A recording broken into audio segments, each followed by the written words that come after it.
কথা ধারাবাহিকের আজকের পর্বে দেখা যায় কথা জজ সাহেবকে বলে এমনটা আগেও হয়েছিল। ইচ্ছাকৃত কেউ কর্তা দাদুকে বদনাম করার চেষ্টা করছে, কিন্তু আজকে এটা তো প্রমাণ হয়ে গেল যে লোগোটা নকল। ধর্মাবতার, আপনার কাছে 7 দিনের সময় চেয়ে নিচ্ছি। বাজারে যে টনিক রয়েছে সেটা নির্ভেজাল হওয়া সত্ত্বেও আমরা তা তুলে নেব।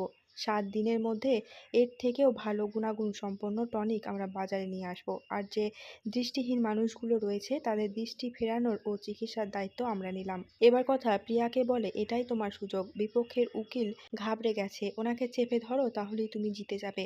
ভবিষ্যতে তুমি আর কোনো কেস লড়বে কিনা তা আমার জানা নেই, তবে এই কেসটা তোমাকে জিততেই হবে। বিচারক গুহ পরিবারের সপক্ষে রায় দেয়। বিপক্ষের উকিল সৌমেনবাবু বলে, তাহলে ধর্মাবতার, গরিবেরা বিচার পায় না, আইনের আওতায় এসেও পায় না? বিচারক বলে, ন্যায় বিচার সেই পায় যার কাছে প্রমাণ আছে। তারপর বাড়ির সকলেই কথা ও অগ্নিফোঁকে সাব্বাস জানায়। দাদান বলে, কিন্তু এই 7 দিনের মধ্যে নতুন টনিক আনা, এটা তো অসম্ভব। প্রায় সমস্ত কর্মচারীদের এখন ছুটি চলছে, আর কারখানা ওপেন করার পারমিশন আমরা এখনো পাইনি। কথা বলে, আমাদের এই সেনাবাহিনী যথেষ্ট, আমরাই করব। এদের মধ্যে এসে জয়েন করে প্রমিত, বলে, আমিও থাকছি তোমাদের সঙ্গে। এরপর ম্যান্ডি, প্রমিত ও সৌমেনবাবু একসঙ্গে কথা বলতে থাকে। প্রমিত সৌমেনবাবুকে বলে, আপনি আপনার এই এলএম নিয়ে বড় বড় কথা বলছিলেন, যে কিনা কোনোদিন কোর্টে কেস লড়েনি, আপনি সেই মেয়েটার কাছে হেরে গেলেন। সৌমেনবাবু বলে, ডাক্তার আর উকিলের কাছে কখনো মিথ্যা কথা বলতে নেই, আর আপনারা ভুলভাল ইনফরমেশন দিয়ে গেছেন, তাহলে জিতবো কিভাবে? প্রমিত ম্যান্ডিকে বলে, তুমি তোমার মতো কাজ করো, আর আমি আমার মতো করে দেখছি কিভাবে ওদের ফ্যামিলিটাকে ভিতর থেকে শেষ করা যায়। ওদের কিছুতেই নতুন টনিক বাজারে আনতে দেব না। কথা এক মুহূর্তের জন্য হলেও প্রমিত ও সৌমেন বাবুকে দেখতে পায়, কিন্তু তাদের মুখোমুখি হওয়ার আগেই সকলে সেখান থেকে চলে যায়। তাই কথার কাছে কোনো কিছু পরিষ্কার হয় না। কোর্টরুমের বাইরে সাংবাদিকরা গুহর ফ্যামিলিকে ভিড় করে দাঁড়িয়ে পড়ে।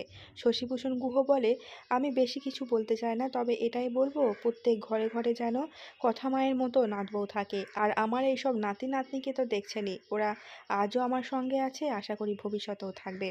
বাড়িতে ফিরে এসে সকলেই আনন্দ করতে থাকে। প্রিয়াকে সকলে অনেক আশীর্বাদ করে। ভ্যাবলাচরণ পুজো দিয়ে এসে প্রসাদ দেয় সকলকে। অগ্নিফ বলে, এত আনন্দ করার কিছু হয়নি, কেস এখন আমাদের ফরে রয়েছে, কিন্তু এখন আমরা জিতিনি। তাই আদালত যে সুযোগটা আমাদেরকে দিয়েছে সেটাকে কাজে লাগাতে হবে। 7 দিনের মধ্যে নতুন টনিক আনা কিন্তু এটা মুখের কথা নয়।